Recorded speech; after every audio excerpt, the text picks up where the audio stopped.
Hello, boys and girls. You would have celebrated your first Holy Communion on the next 2 weekends.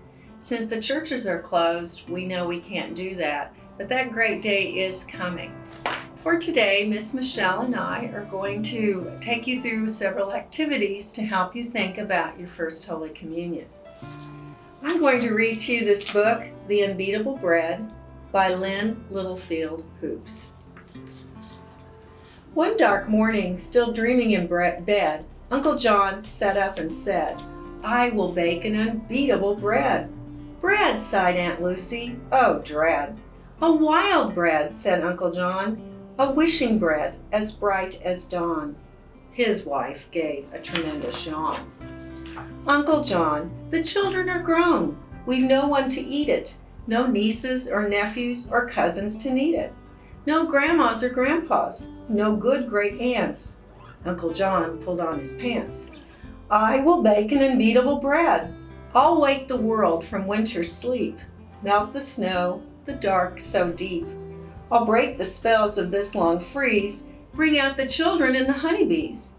Aunt Lucy just gave a substantial sneeze. "Uncle John, you've baked enough. The kitchen is full of poofs and puffs, cookies and crumb cakes with chocolatey chips." Uncle John just licked his lips. "I will bake an unbeatable bread, an undefeatable bread, a yes bread, make a mess bread, a loud bread, feed a crowd bread." Aunt Lucy sat straight up and said, "Mr. Makin' Bread, if we've no one to eat it and we're snowed in tight, you'll be the one to eat every last bite." "I'm baking a bread," sang Uncle John, "a wakin' bread. I'm baking a shakin', wakin' bread." Aunt Lucy pulled the pillow over her head. She knew there'd be no one to eat that bread. Uncle skipped to the kitchen, stuffed with poofs and puffs, pulled out the bread pans and all the bread stuffs. And as he worked, he hummed along, singing his wakin', bakin' song. "I'm baking a bread, a wakin' bread, baking a shakin', wakin' bread." He mixed in the yellow of the morning sun, a whistle in the wind, clouds on the run. The bread dough rose as he sang along. He rolled it in a loaf, and it wasn't long till the smell of bread baking rose up with his song. It floated upstairs and along the halls, slid out the iced windows through cold, damp walls. It sailed over trees all robed in white, wrapped round the houses, snowed in tight. The sweet, weedy smell seeped under doors, rose softly ringing through cracks in floors. Now, alone by the window, Uncle watched the snow blowing deep, drifting slow. And as he watched, he hummed along, whispered his wakin' bakin' song. "I'm bakin' a bread, a wakin' bread, bakin' a shakin', wakin' bread." The sweet smell roamed over snowy billows and great white hills like giant pillows. It blew into bear caves and foxes' dens, woke rabbits and moles and sleeping wrens.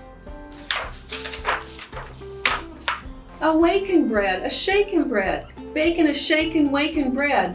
Uncle scrubbed up as he sang along, and the smell of bread baking sailed on with his song. It floated over bumps and little lumps. It pooled in quilts and climbed mountainous rumps.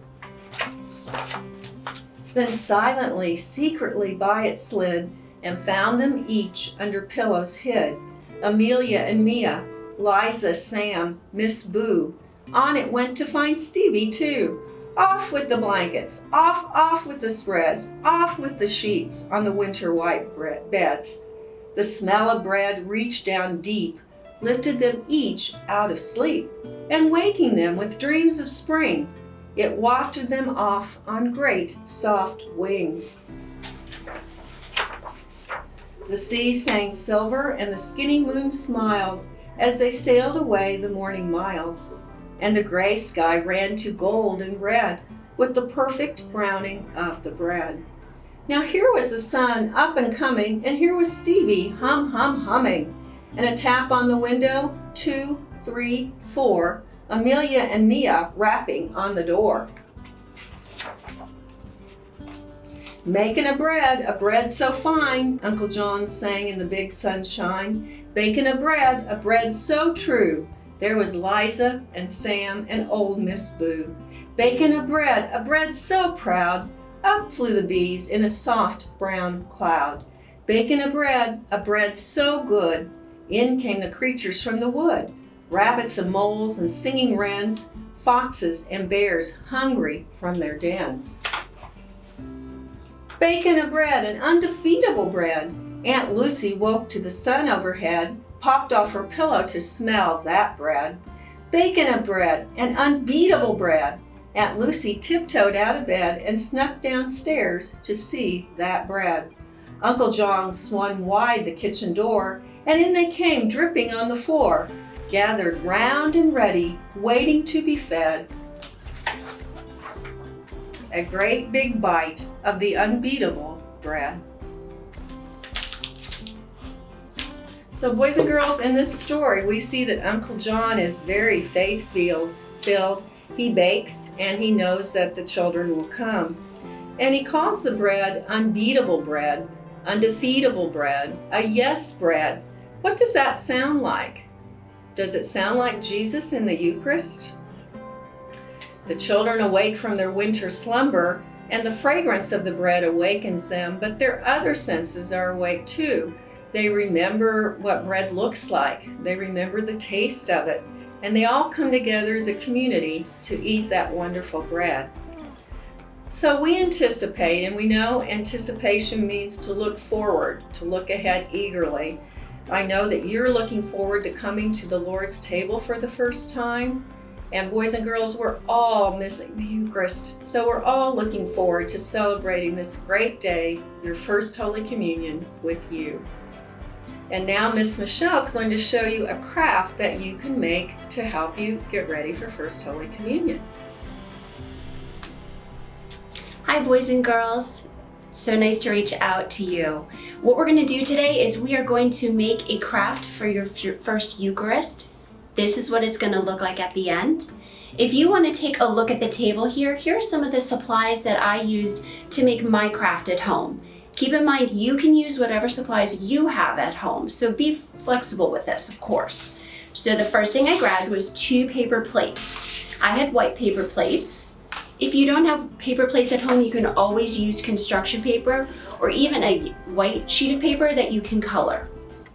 I have some paint, tape, scissors, a Sharpie marker, a pencil, and a paintbrush.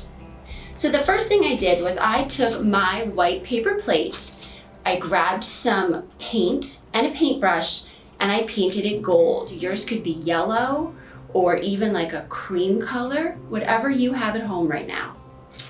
After I let it dry, it needs a couple minutes to dry, I took my paper plate and I cut it into 4 pieces. So I cut one piece right in half. I cut one piece that was just a little bit more than a quarter, and then I had some extra pieces at the end. These pieces you don't need, so you can put them on the side. So once you have these 2 pieces, you're gonna grab either a Sharpie marker, or maybe you have some black paint at home, or a magic marker, or even a black crayon, and you are going to outline both of the pieces so that they look like this. Once you are ready to go, you can take some tape, or maybe you can take some glue stick, or even some white Elmer's glue if that's what you have, and you're going to turn it over and glue the 2 pieces together so that your shape looks like this, which is getting awfully close to what mine looks like. So tuck that on the side for now. Grab your second paper plate. Maybe you have a cup at home or something that is circular. So what I did was I put it on my second paper plate, grabbed my pencil, drew a circle, and cut it out with my scissors. Once I had cut it out, if you take a look at mine, you'll see that I put black around the edges, and again, I just used my Sharpie marker and then I made a cross. When that was dry, I glued it onto the front of the second piece here. And then I had some extra jewels in my craft box. Maybe you have some sequins, or you can make some little designs with a marker or a crayon, again, whatever you have around the house. And then you are going to make your very own chalice and host for your first communion. I hope you have fun with this project. A great idea would be to take your completed project and put it in the window of your house. I know a lot of you have been doing projects where you're putting a rainbow in your window, or an Easter egg in your window, or a teddy bear in your window.